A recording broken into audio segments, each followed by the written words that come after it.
नमस्कार, मैं हूं Siddharth. City news van Rewa की सांकालीन समाचार सेवा में आप सभी का स्वागत है। प्रस्तुत है आज के मुख्य समाचार। बच्चों के विकास के लिए आंगनबाड़ी गोद लेने मुख्यमंत्री की सराहनीय पहल। जिले में 2362 आंगनबाड़ी को लिया गया गोद। लक्ष्मणबाग में मनाई गई राजमाता स्वर्गीय प्रवीण कुमारी की 13वीं पुण्यतिथि और शहर की यातायात व्यवस्था को 2 भागों में बांटने की तैयारी। सिरमौर चौराहे में हुआ यातायात के नए थाने का निर्माण। खबरें अब विस्तार से। बच्चों के विकास के लिए आंगनबाड़ी गोद लेने मुख्यमंत्री की सराहनीय पहल। जिले में 3434 आंगनबाड़ियों में से 2362 आंगनबाड़ी को लिया गया गोद। आपको बता दें, बच्चों को प्राथमिक शिक्षा देने के लिए प्रदेश के मुखिया शिवराज सिंह चौहान ने अब नई पहल शुरू की है, जिसमें आंगनबाड़ियों को मॉडल रूप देने के लिए उन्हें गोद लेने की शुरुआत की गई है। कलेक्टर डॉक्टर इलैया रेड्डी का इस योजना में काफी रुझान दिखाई दे रहा है, जिसके लिए कलेक्टर ने स्वयं आंगनबाड़ी को गोद लिया। साथ ही जिला पंचायत सीईओ, नगर निगम आयुक्त एवं कई प्रशासनिक अधिकारियों ने भी आंगनबाड़ियों का कायाकल्प करने के लिए उन्हें गोद ले लिया है। आपको बता दें, जिले में 3434 आंगनबाड़ी केंद्र है, जिनमें से अब तक 2362 आंगनबाड़ियों को गोद लिया जा चुका है। इसमें शासकीय अधिकारी एवं कर्मचारी, स्वयंसेवी संस्थान, व्यापारी व अन्य वरिष्ठ नागरिक शामिल हैं। बताया जा रहा है कि पूरे मध्य प्रदेश में धार के बाद रीवा जिले का दूसरा स्थान है। प्रदेश के मुखिया शिवराज सिंह चौहान के द्वारा चलाई जा रही मुहिम में लोग खुद चलकर आगे आ रहे हैं, जिसमें माना जा रहा है कि रीवा जिला आने वाले समय में आंगनबाड़ियों को गोद लेने और उनका विकास करने में नंबर 1 साबित होगा। प्रस्तुत है आशीष द्विवेदी, जिला परियोजना अधिकारी, महिला एवं बाल विकास से प्राप्त जानकारी के अंश। कैसे कार्य करें? देखिए, ये माननीय मुख्यमंत्री महोदय की ये बहुत ही महत्वाकांक्षी कार्यक्रम है। ये उन्हीं का इनिशिएटिव है, एडॉप्ट एन आंगनवाड़ी कार्यक्रम। इसके तहत शासकीय व्यक्ति, अशासकीय व्यक्ति हो, एनजीओ हो, सीबीओज हो, पॉलिटिकल पर्सन्स हो, बिजनेस हाउसेस हो, बिजनेसमैन हो, ये हर कोई एक या एक से ज़्यादा आंगनवाड़ियों को गोद ले सकते हैं और वहाँ पर इंफ्रास्ट्रक्चर और नॉन इंफ्रास्ट्रक्चर सर्विसेज दोनों सेवाओं का वो विस्तार कर सकते हैं। इंफ्रास्ट्रक्चर के तहत वहाँ बाउंड्री वॉल का निर्माण किया जा सकता है, छत डाली जा सकती है, बच्चों के खेलने लायक या चाइल्ड फ्रेंडली पेंटिंग्स का निर्माण किया जा सकता है, रैंप बनाया जा सकती हैं, तमाम सारी चीज़ें की जा सकती हैं। सर्विसेज के तहत वहाँ पर कुर्सी टेबल बच्चों के लिए खेलने के लिए या अन्य तमाम सारी चीज़ें उनके लिए, खिलौने हैं, बुक्स हैं, कपड़े हैं, है ना, ये सब दिए जा सकते हैं। तो रीवा में चूँकि कलेक्टर साहब का बड़ा इंटरेस्ट है इस पूरे कार्यक्रम में और उनके इनिशिएटिव की वजह से लगभग 2400 आंगनबाड़ियों को अभी तक गोद लिया जा चुका है, और जो कि प्रदेश में हम फिलहाल 2nd रैंक पर हैं। पहले संधार का है, उसके बाद रीवा ज़िले का 2nd रैंक है। और यहाँ पर ग्राम पंचायतें भी और नगर परिषद भी आंगनबाड़ियों को गोद ले रहे हैं। तो हमारे जितनी शासकीय बिल्डिंग्स हैं वहाँ तो हम चाह रहे हैं कि हमारी आंगनबाड़ियाँ बहुत अच्छी हो जाएं इस पूरे अभियान के माध्यम से। अभी तक से मुख्य रूप से और कौन लोग आगे आए ज़्यादातर? देखिए, अभी तक मूल रूप से शासकीय व्यक्ति काफ़ी पर्याप्त मात्रा में आगे आए हुए हैं, और जो समाज में हमारे बीच में संपन्न व्यक्ति हैं या कुछ करना चाहते हैं वो आगे आए हुए हैं मुख्य रूप से। आंगनबाड़ियाँ हैं सब जिले में 3434 आंगनबाड़ियाँ हैं। अभी भी 1200 1000 के आंगनबाड़ी। हाँ, अभी हम कोशिश में लगे हैं कि जो हमारी आंगनबाड़ियाँ बच रही हैं उसको भी लोग गोद लें। उत्कृष्ट विद्यालय अब अपने यहाँ इस्तेमाल के लिए जैविक खाद भी बनाएगा और यह कारनामा करने जा रहा है रीवा का लगभग 140 साल पुराना मार्टन स्कूल। स्वच्छता अभियान के चलते नगर निगम की टीम ने विद्यालय प्राचार्य और शिक्षकों के बीच में जैविक खाद बनाने का तौर तरीका सरल और आसान शब्दों में समझाया। आपको बता दें, शहर में इन दिनों स्वच्छता अभियान को लेकर तेजी दिखाई जा रही है। वहीं दूसरी ओर आम जनमानस के बीच में रासायनिक खाद की जगह जैविक खाद के इस्तेमाल की समझाइश दी जा रही है। इसी के चलते 1885 में स्थापित दरबार कॉलेज, जिसका नाम 1955 में मार्टन स्कूल रख दिया गया, अब उसको उत्कृष्ट विद्यालय का दर्जा भी प्राप्त है। स्कूल ने पिछले दिनों पेड़ पौधों को लगाकर जीवित रखने में 50,000 रुपए का नगद पुरस्कार जिला प्रशासन की ओर से जीता था। स्कूल ने अपने यहाँ नगर निगम की स्वच्छता सर्वेक्षण टीम को बुलाकर जैविक खाद बनाने का निश्चय किया। स्कूल प्राचार्य सुधीर बांडा चाहते हैं, पेड़ों को तो हमने बचा लिया, अब उन पर रासायनिक खाद की जगह हम जैविक खाद इस्तेमाल करें, जिससे परिसर भी साफ सुथरा रहे। स्कूल का उत्कृष्ट का दर्जा है वह सच में उत्कृष्ट साबित हो। प्रस्तुत है उत्कृष्ट विद्यालय के प्राचार्य सुधीर बांडा से प्राप्त जानकारी के अंश। के बाद ऐसी ही विधि हम लोग को 40 से 50 दिनों तक अपनानी है। 40 से 50 दिनों में ये खाद बन के तैयार हो जाएगी और इसे 1 घंटे के लिए धूप में बिछा देंगे। धूप लगने के बाद ये अच्छी सी जैविक खाद बन के तैयार हो जाएगी।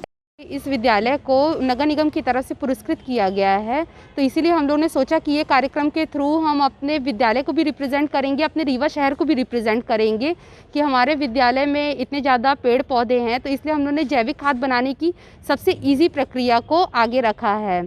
इसके लिए सबसे पहले हम जैविक खाद बनाने के लिए हम सबसे पहले मटके का यूज़ करेंगे। मटके में छोटे छोटे छेद करने के बाद हम उसमें कंकड़ की एक लेयर डाल देंगे, मिट्टी की एक लेयर डाल देंगे और छोटे घास के छोटे छोटे टुकड़े करने के बाद घर से निकलने वाले जो भी सब्जियों के छिलके हैं, चाय की पत्ती हैं, उनकी एक लेयर डाल देंगे। 4 से 5 दिनों के लिए हम उसको ढक कर रख देंगे और उसमें हल्का सा मठा डाल देंगे आधा कप और 4-5 दिनों के बाद हम उसको थोड़ा सा चला देंगे।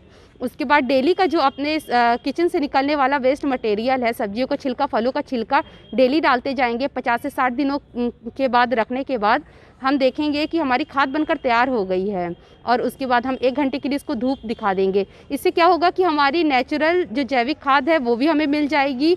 घरों से निकलने वाले जो भी वेस्ट मटेरियल रहते हैं उनका भी यूज़ हो जाएगा, सब्जी और फलों के छिलकों का भी यूज़ हो जाएगा और हमारे आसपास वातावरण में साफ़ सफाई भी रहेगी क्योंकि रखेंगे हम, क्योंकि हम सूखे पत्तों का भी उसमें यूज़ हो जाएगा। क्या नाम है आपका? प्रियंका गुप्ता नाम है मेरा और हम लोग IEC टीम से हैं नगर निगम से, जिसमें हम ये लोगों की मदद भी कर रहे हैं।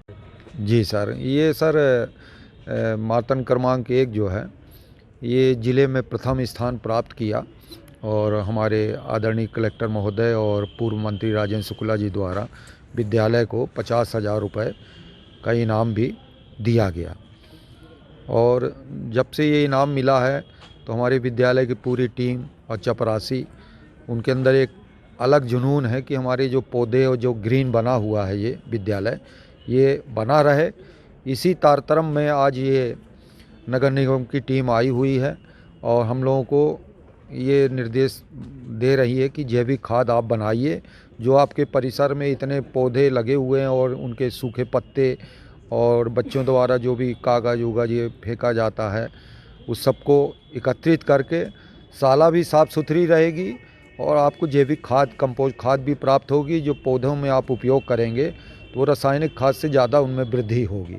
तो उसी का हम लोगों ने एक ये रिहर्सल अभी किया है नगर निगम की टीम द्वारा और बड़ा अच्छा लगा सर। नगर निगम की टीम को धन्यवाद है और हमको एक बड़ी सरल विधि बताई गई और इसका हम उपयोग करके पौधों को सुरक्षित और उनको वृद्धि करेंगे। शहर में लगातार बढ़ रहे यातायात के दबाव को देखते हुए पुलिस विभाग व्यवस्था को 2 भागों में बांटने की तैयारी कर रहा है। इसके लिए शहर में यातायात का एक अन्य थाना खोलने की तैयारी चल रही है। 2 थानों के जिम्मे में आदेश शहर की यातायात व्यवस्था का संचालन किया जाएगा। आपको बता दें, शहरी क्षेत्र बढ़ने के साथ साथ शहर के भीतर वाहनों की संख्या बढ़ने के साथ अब यातायात का दबाव भी बढ़ता जा रहा है। सड़कों पर अक्सर जाम की स्थिति निर्मित होती है। इसको देखते हुए पुलिस विभाग शहर की यातायात व्यवस्था को 2 भागों में बांटने की तैयारी कर रहा है। सिरमौर चौराहे में कलेक्टर द्वारा पुलिस विभाग को यातायात थाने के लिए एक शासकीय भवन आवंटित किया गया है, जिसमें यातायात के नए थाने का संचालन होगा। उक्त थाना भवन की मरम्मत चल रही है, जो लगभग पूर्ण होने की कगार पर है। ऐसी संभावना जताई जा रही है कि गणतंत्र दिवस के अवसर पर विभाग इस थाने का शुभारंभ कर सकता है। दूसरे थाने के शुभारंभ होने के बाद उसके जिम्मे आदि शहर की यातायात व्यवस्था की संचालन की जिम्मेदारी होगी, जबकि दूसरे थाने के जिम्मे बचे हुए आधे शहर की जिम्मेदारी रहेगी। यातायात के दोनों थानों में पुलिस विभाग आवश्यकता के मुताबिक बल की तैनाती करेगा। दोनों थानों में एक सूबेदार व कर्मचारियों को तैनात किया जाएगा। दोनों थाने अपने क्षेत्र में यातायात की व्यवस्था देखेंगे। प्रस्तुत है डीएसपी यातायात मनोज वर्मा से प्राप्त जानकारी के अंश।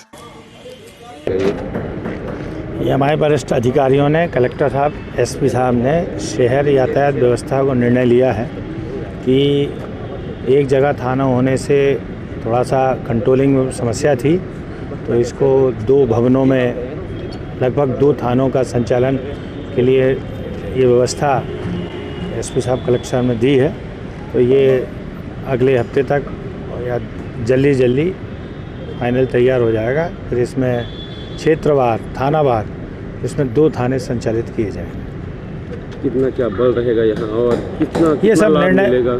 नहीं, लाभ ये मिलेगा कि चूँकि यहाँ से कंट्रोलिंग दूर होती थी तो कंट्रोलिंग या कोई बात हो जाती है तो आने जाने में समय लगता था, तो इसका लाभ मिलेगा, जनता को लाभ मिलेगा, कंट्रोलिंग ठीक होगी और यातायात सुगम करने के लिए प्रयास होगा। स्वर्गीय राजमाता प्रवीण कुमारी की मनाई गई 13वीं पुण्यतिथि। आपको बता दें, आज लक्ष्मणबाग सेवा संस्थान स्थित बनी समाधि स्थल पर स्वर्गीय राजमाता प्रवीण कुमारी की 13वीं पुण्यतिथि पर पुष्पांजलि अर्पित कर उनको याद किया गया। आपको बता दें, 18 जनवरी 2009 को स्वर्गीय राजमाता बैकुंठ धाम को प्राप्त हो गई थी। लक्ष्मणबाग में उनके समाधि स्थल पर कई सामाजिक लोग शामिल हुए। इस दौरान किला के राजपुरोहित वनस्पति त्रिपाठी एवं पुजारी जगदीश के द्वारा मंत्रोच्चार के साथ यहां पर पुष्पांजलि कार्यक्रम करवाया गया। यहां पर स्वर्गीय प्रवीण कुमारी राजमाता के पुत्र महाराजा पुष्पराज सिंह एवं सिरमौर विधायक युवराज दिव्यराज सिंह, उनके पुत्री राजकुमारी वंशिका अपनी दादी के चरणों में पुष्पांजलि अर्पित की। यहाँ पर लक्ष्मणबाग गौशाला संचालन समिति के अध्यक्ष महेंद्र सराफ, पूर्व पार्षद लखनलाल खंडेलवाल व जिला खेल अधिकारी विक्रम सिंह, राजू मामा, शैलेंद्र सिंह, अशोक सिंह बड़वा हाउस, राकेश सिंह, मनीष, इकबाल भाई, शैलेंद्र आदि लोग शामिल हुए। महाराजा पुष्पराज सिंह ने बताया कि स्वर्गीय राजमाता नृत्य एवं संगीत में काफी रुचि रखती थी तथा उसकी विद्या भी हासिल की थी। प्रस्तुत है रीवा महाराजा पुष्पराज सिंह से प्राप्त जानकारी के अंश। संगीत और कथक में पारंगत थी। एक इत्तेफाक है कि अभी 2 दिन पहले हमारे बिरजू महाराज जी का भी निधन हुआ और एक दिन आगे पीछे दोनों की तिथि अब बन जाएगी। दोनों नृत्य में पारंगत थे। कथक की विधा जो हमने भी सीखी वो इनके माध्यम से ही सीखी और उसके बाद सितार उन्होंने शुरू करा। तो तीनों खंड में उनकी कहीं ना कहीं से दखलंदाजी थी और पारंगत उन्होंने हासिल करी। ये एक बहुत कम लोग यहाँ के लोग जानते हैं।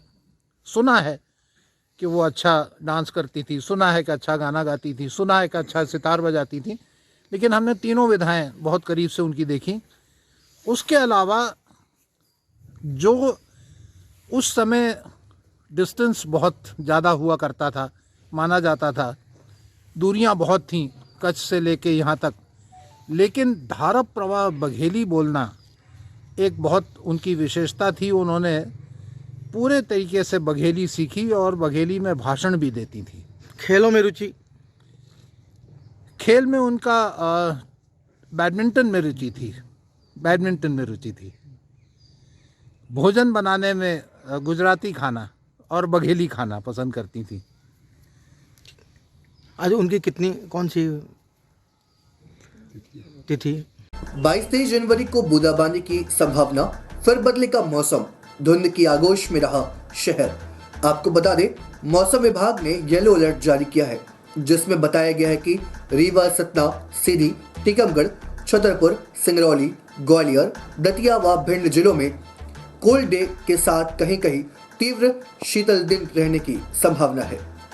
इसके अलावा भिंड, मुरैना, दतिया, ग्वालियर, सागर, टीकमगढ़, छतरपुर, रीवा, सतना, सीधी, उज्जैन व राजापुर, निवाड़ी जिलों में मध्यम से घना कोहरा की संभावना है। आज रीवा में सुबह से कोहरे की स्थिति देखी गई। दोपहर में कुछ देर के लिए धूप जरूर निकली, पर फिर मौसम ठंडा हो गया। आपको बता दें, पश्चिम विभाग के सक्रिय होने से रीवा जिले के मौसम में फिर एक बार बदलाव की संभावना बन रही है। मौसम विभाग ने ठंड के उतार चढ़ाव के बीच 22 एवं 23 जनवरी को फिर बूंदाबांदी का अनुमान लगाया है। मंगलवार की सुबह और दोपहर के मौसम में काफी अंतर देखने को मिला। सुबह 11 बजे तक आसमान धुंध की चपेट में रहा और 2:30 बजे के बाद मौसम खुला, जिससे दिन के अधिकतम तापमान में उछाल आ गया। बताया गया है कि सोमवार और मंगलवार की मध्य रात्रि का न्यूनतम तापमान 8.7 डिग्री सेल्सियस पर दर्ज हुआ, जबकि इसके 24 घंटे पूर्व रविवार और सोमवार की मध्यरात्रि का न्यूनतम तापमान 11 डिग्री पर था। इधर धूप निकलने की वजह से मंगलवार को दिन का अधिकतम तापमान 19.9 डिग्री पर दर्ज हुआ।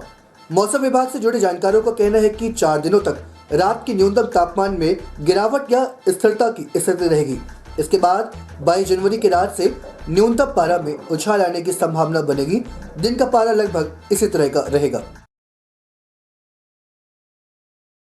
आज की खबरों में फिलहाल इतना ही। कल फिर होंगे आपसे मुखातिब कुछ नई खबरों के साथ। तब तक के लिए हमें इजाजत दीजिए। नमस्कार।